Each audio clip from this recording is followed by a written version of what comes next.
Alors, professeur Jean-Paul, que dis-je, professeur Bekima, la question des indicateurs macroéconomiques des États de l'AES, de la CEMAC, semble aujourd'hui justifier la démarche du FMI. Vous avez d'ailleurs jeté un coup d'œil sur ces indicateurs macroéconomiques. Est-ce qu'ils sont si alarmants que cela, prof? Pas me saouler avec des statistiques et d'avoir posé une excellente question.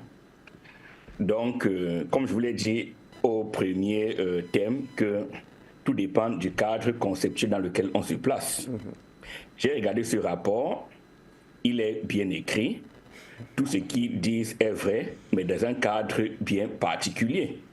Parce que le cadre dans lequel vous vous placez vous permet de formuler vos hypothèses et à partir de vos hypothèses, vous arrivez aux conclusions qui sont peut-être inévitables en termes de relation avec les hypothèses. Le président Badakani vous a dit qu'au moment où les pays de l'AES sortent de l'AES, les experts sont réunis à Abidjan pour dire comment ça ne pourrait pas tenir pendant 3 mois. Et ils avaient raison. Pourquoi? Parce qu'ils raisonnaient dans un cadre bien spécifique, le cadre colonial.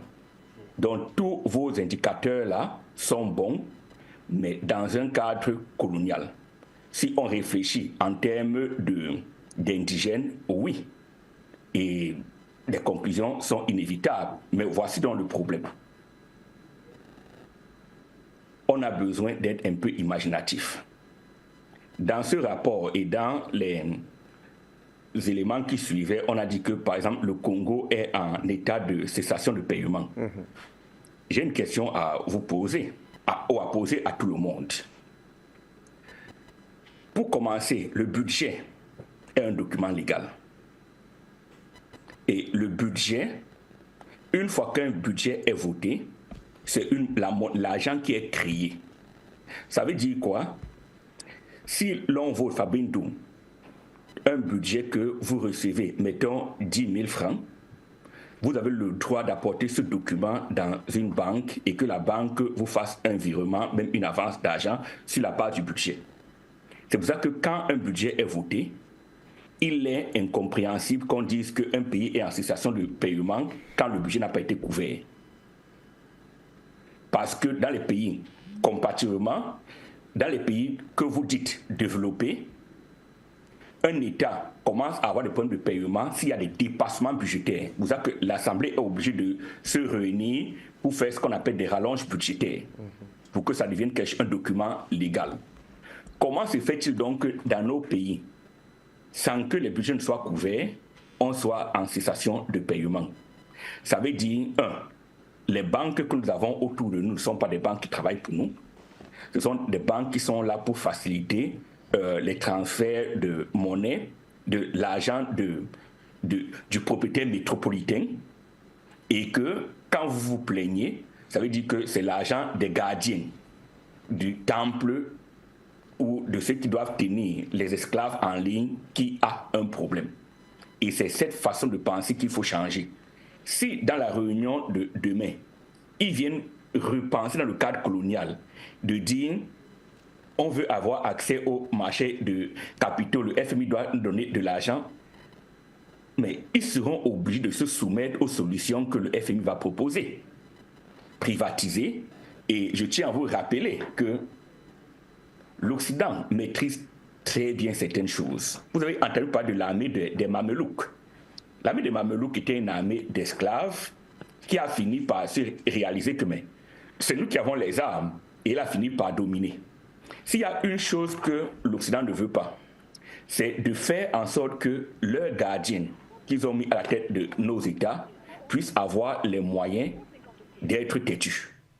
C'est pour ça qu'on fait tout pour les affaiblir.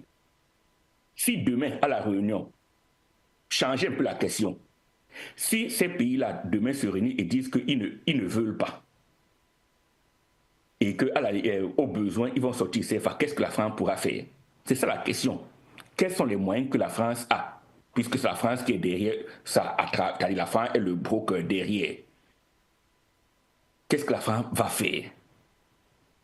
Un pays comme le nôtre, si nous nous regardons comme une colonie, il y a des choses qu'on trouve normales. On va trouver normal qu'il y a quelqu'un qui ait notre chemin de fer, que les gens aient notre téléphonie, les gens aient notre eau, les gens aient notre électricité, les gens aient tout.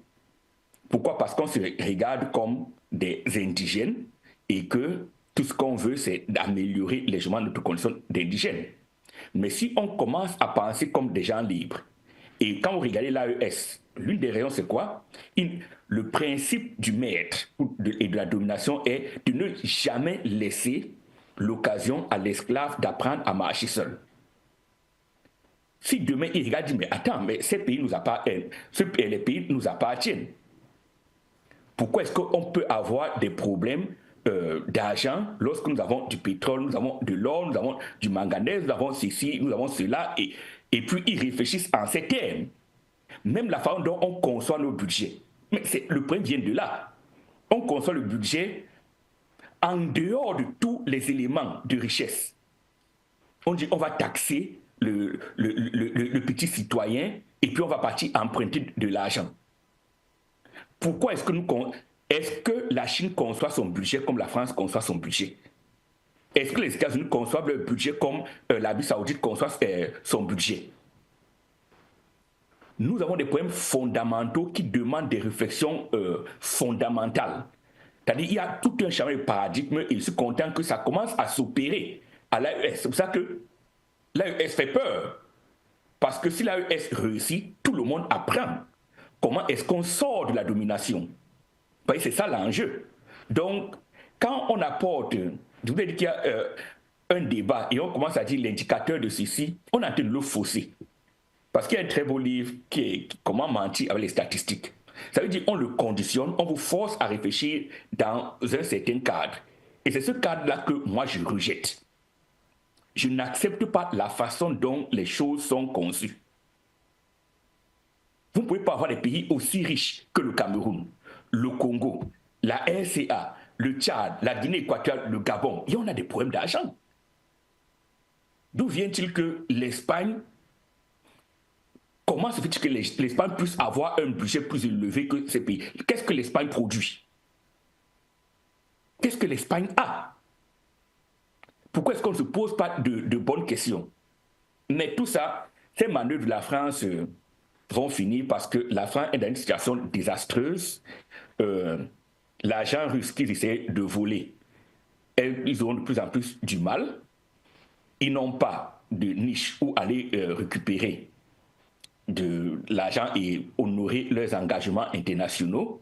Donc il faut, exactement comme les pays coloniaux font avec leurs citoyens, il faut aller presser le citron comment on dit, des corporations coloniales à l'extrême.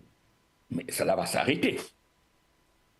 Donc, je ne vais pas commenter dans ce document en utilisant leurs chiffres. Ils ont raison, ils mettent ce qu'ils ont appris, mais c'est dans un cadre bien précis. Eux, ils sont dans une démarche coloniale. Moi, je suis dans une démarche de liberté. Et donc, à présent, on n'a pas les mêmes bases de discussion. Donc, voilà. Mais ce que dit à nos chefs, c'est que demain, ils doivent essayer de réfléchir un peu autrement. Sortir des cadres habituels et essayer d'avoir de vraies solutions à nos problèmes. Avec vous, alors, est-ce que ce serait liquider effectivement, voilà, définitivement, ce vestige colonial? Mais ça devient indispensable. Il est vrai que déjà, dans le cadre légal, c'est liquidé, puisqu'il n'y a plus aucun accord en vérité qui est suivi, c'est-à-dire il a expiré. Mais on doit avoir le courage, parce que déjà, il y a un temps de latence. L'un des problèmes, c'est qu'on a développé pendant très longtemps un certain nombre de réflexes de pensée. Et quand bien même ce cadre est éliminé, on continue à penser de la même façon. Mais ce qu'il faut maintenant, c'est ce dépassement, cette imagination de penser un peu autrement. Il est temps qu'on commence à faire un vrai inventaire de ce que nous avions et de commencer à penser comme des pays libres. Ou au moins apprendre à penser comme des pays libres. Nous ferons les budgets exactement comme ça se faisait avant l'indépendance. dans les années 60 et dans les années 70, où on conseille de la même façon. Vous savez qu'on crée les mêmes problèmes. Et on nous apporte les mêmes fausses solutions. Et après, on va retomber dans les mêmes problèmes. Pourquoi? Parce que fondamentalement, nous pensons en pays coloniaux. Voilà le problème. Et il faut cesser de penser comme un pays colonial et penser comme un pays moderne. Donc, sortir du cadre colonial. Et ça veut dire évacuer et balayer le CFA. Et si on le balaye, ne soyez pas étonnés que demain, on commence à nationaliser les sociétés. Si vous avez en France, est-ce qu'il y a une société de téléphonie mobile étrangère en France? C'est les questions que je pose. Je ne suis pas en France aujourd'hui. Vous avez aux États-Unis, est-ce qu'il y a des sociétés de téléphonie mobile étrangères qui se substituent même à des banques et vous faites des transferts à travers vos téléphones? Mais il y a trop de choses qui ne marchent pas chez nous. Et on doit changer le cadre de pensée. Donc voilà.